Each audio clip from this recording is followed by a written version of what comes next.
Hello and welcome to this week's episode of GTA Review with atheistsw, where I showcase some of the best user-created content playable on PlayStation 3 and PlayStation 4 systems that's most deserving of your time and attention. In this week's episode, I explore the wilderness of Blaine County from a uniquely elevated perspective. I rue humanity's inherent lack of telepathic superpowers. I reminisce about my childhood as I play in a rather awesome sandpit.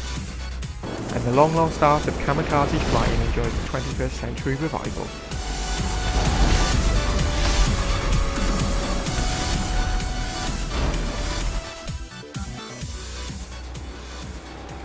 Adequately balancing an off-road race can be a tricky affair, and many created jobs lean too far towards opposite extremes, either ridiculous to the point of near impossibility, such as the wide variety of maddening rock crawl challenges, or overtly simplistic trails that follow the existing Rockstar created dirt tracks verbatim, with little deviation or additions to provide much excitement.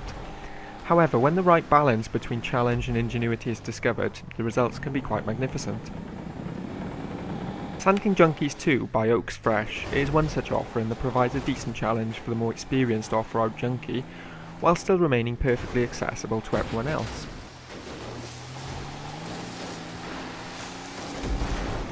Taking in some excellent makeshift routes, and with some clever prop usage to prevent too many broken controllers on the trickier cliffside sections, the race also produces some truly spectacular big air moments that absolutely insist on a large off-road vehicle to complete successfully. In fact, the description attempts to make it abundantly clear to everyone that you simply must choose a big truck, ideally a Sand King, in order to complete this successfully, yet there will still be those who choose to disavow such salient advice and go their own way. Thanks to drops of several hundred feet, those who insist that two wheels are superior will be treated to nothing more than bone-crunching falls and humiliating and repeated failure. So don't say you weren't warned.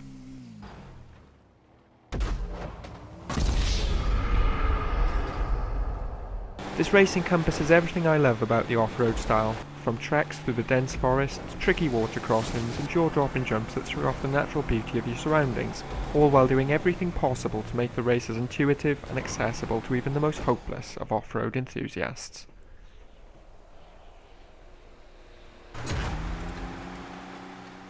After the extreme cargo bob madness of last week's Operation Green Quest, comes another job straight out of K&P Enterprises, this time a highly entertaining team deathmatch by Wee Chips. Set in an underutilised construction yacht in Palito Bay, the Pit is a well-balanced arena chock full of hidey holes, flanking opportunities, and many, many explosions, all adding up to a wildly chaotic experience where death is but one mistimed roll away. You start with an AP pistol as standard, a none too shabby weapon that possesses decent accuracy and a high rate of fire, while heavier varieties of machine guns are liberally placed around the area awaiting discovery. Organic prop placement is the order of the day here, with numerous pallets, boxes and crates positioned throughout the map, not to mention appropriate construction vehicles scattered about in strategic locations. I particularly like this arrangement of wooden scaffold board in the centre, which can either be strafed around or climbed over, lending multiple opportunities for both attack and escape purposes. You can expect to die plenty within the pit, as there are numerous open areas where you'll be a sitting duck, and it's your ability to move from cover point to cover point that will ultimately determine your success in the match. You can choose to play things in a sneaky fashion, perhaps holding an advantageous point and picking off over-eager enemies who run past, oblivious to your presence. Or maybe you prefer to take the high ground and gain a wider view of proceedings. As I mentioned earlier, there are explosives too. A couple of grenade pickups can quite literally shake things up, destroying vehicles and ensuring campers don't spend too long lodged in their cushy foxhole, so it pays to keep moving and using your surroundings to your advantage. This arena is perfectly set up for the kind of fast-paced run-and-gun gameplay so synonymous with GTA Online. With two balanced teams, it's likely to be a rather close match regardless of the tactics employed.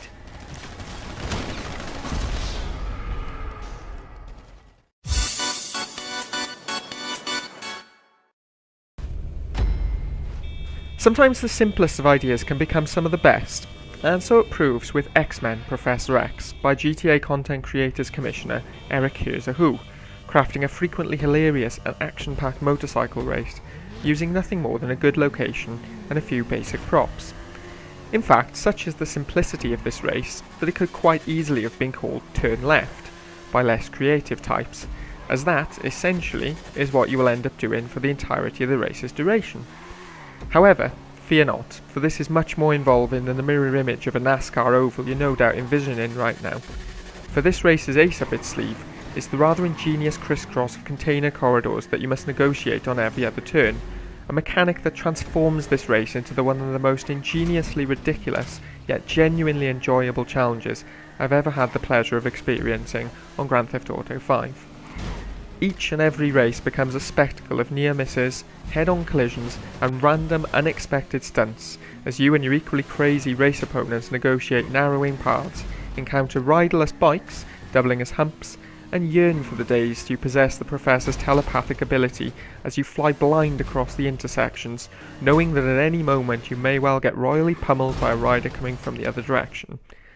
This four-way madness is all the more enjoyable as it takes place on a motorcycle, and the fragile nature of your ride ensures that every collision will end up with a speedy trip to the emergency ward, while grid positions are swapped more frequently at the Magneto's allegiances. Played with friends or crew members, this is a laugh-a-minute affair, where win or lose, you will have oodles of fun, and may even pull off some nifty impromptu stunt riding while you're at it.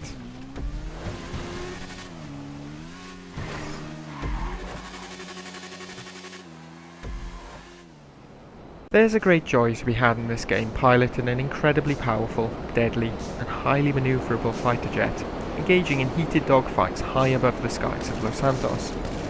Unfortunately, owning a jet in GTA Online is forbidden, so the only way to acquire such a prize is a swift invasion of the military base, in itself no easy task. And then, once you have your hard-fought prize, what then? Well, you can fly around for sure, but don't dare shoot anyone in case you destroy one of their pristine supercars and end up sin-binned for your crimes. The existing vehicle deathmatches provided by Rockstar can help for sure, as they provide a controlled arena free of expensive targets, but the locations are rather rural and largely unexciting, with battles frequently conducted high above the clouds. Wouldn't it be nice to have an option to fight somewhere a little more exciting?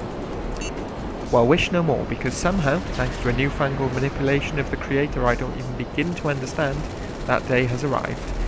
Finally, we can enjoy jet battles in the city. Downtown Dogfight by Omega GTA is certainly not the only one of its kind. Certainly more than one creator has discovered the secrets to unlocking this extra option within the creative tools. But it's the first example I discovered, and so it's the one I turn to frequently when I want some jet-powered action, and I'll use it for showcasing purposes. What makes this location infinitely better than Zancudo County or the Gran Sonora Desert is the presence of the high-rise landscape, requiring nerves of steel to weave and dodge between the plethora of skyscrapers present in downtown LS, with the slightest miscalculation leading to an embarrassingly fiery suicide. In fact, careful piloting between these pillars of consumerism is key to avoiding locked-on missiles and quickly turning the tables on your would-be aggressor, swiftly dispatching them to the ground below with a well-aimed burst of machine gun fire. Thanks to the more congested airwaves, it's easier than ever to avoid the heat seekers. With a quick duck and dodge behind ample cover and swooping up and down between the buildings, it's exhilarating stuff, leading to plenty of breathtaking near misses and sensationally impressive takedowns. Admittedly, the spawn points are a tad unwieldy due to the location. It's vitally important to pull back on your left stick immediately upon respawning to avoid some rather pesky lampposts that can cut you down before you've even begun, and always remember to click the left stick in to retract your landing gear once you're safely airborne, essential to provide maximum agility during flight. Another issue is that players can often be seen flashing once they have respawned, rendering them temporarily invulnerable to your weapons, yet still able to fire their own, a frustration that always compounds itself when they inevitably end up killing you.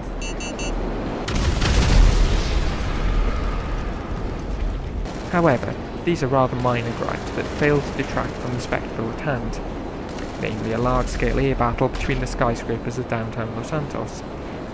For anyone that loves piloting the P996 laser and is tired of the same old battles at 10,000 feet, then this is a must-play experience.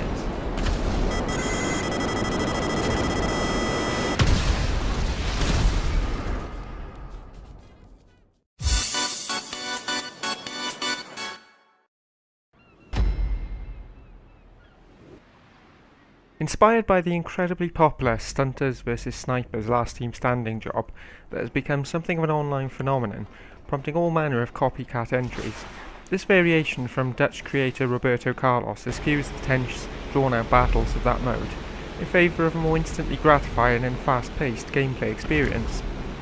Successfully marrying explosive gunplay with daredevil flying, the creator has given birth to a highly amusing team-based battle that is enjoyable whether you're ripping up the airways or crashing and burning miserably. Unlike the aforementioned original, which required some precise driving skills to hit the ramps perfectly in order to gain the requisite height and speed necessary to murder your foes, this job affords a more reckless approach, encouraging daring swoops and even full-on sacrifice to eliminate the Rocketeers hell-bent on clipping your wings.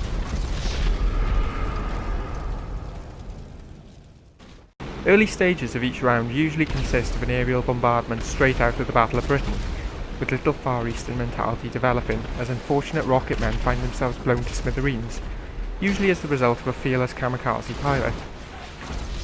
Even if you're a less than skilled pilot, you can still make a big impact for your team, aiming your plane directly towards the most populated areas of the platform, and taking out 2 or even 3 enemies on the way to your spectacular demise. Likewise, the Rocketeers can bravely take one for the team themselves, and fire point blank at an approaching enemy aircraft, a tactic that is employed more and more as time progresses and the remaining survivors engage in increasingly tense face-offs. As the latter stages of a round develop, the pilot's tactics usually have to evolve with it, and those remaining in the air require much more skill to be able to swoop low enough to maul their opponents with either the wings or, the ultimate takedown, their propeller. Success of this job not only hinges on skill, either in the air or on the ground, but also a healthy dose of luck, as you narrowly escape dramatic barbecues or dodge incoming projectiles on your way to victory. Sometimes you'll be down but not out, either left teetering on the edge of your platform after being hit but not killed by an incoming plane, or limping your way back to the airfield for a new plane and a second chance at redemption. Even on your deathbed, this is a hugely entertaining spectacle, particularly when it's crewmates or friends involved, as you'll be on the edge of your seat as you witness what may very well be your team's final stand. With round times often lasting a mere matter of minutes, this is the kind of last team standing job that is well suited to multiple rounds, with a best of 5 set in the optimum choice, ensuring everyone ought to earn their 15 seconds of fame, or at least die trying. This is another great example of a simple idea wonderfully executed, and it's my top pick for this week.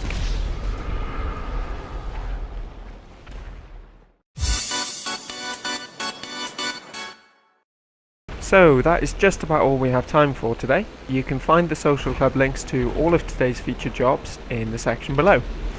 If you like what you just saw, then please leave a comment, share this video, and subscribe for more regular GTA 5 videos coming soon. Thank you very much for watching, and until next time, bye bye.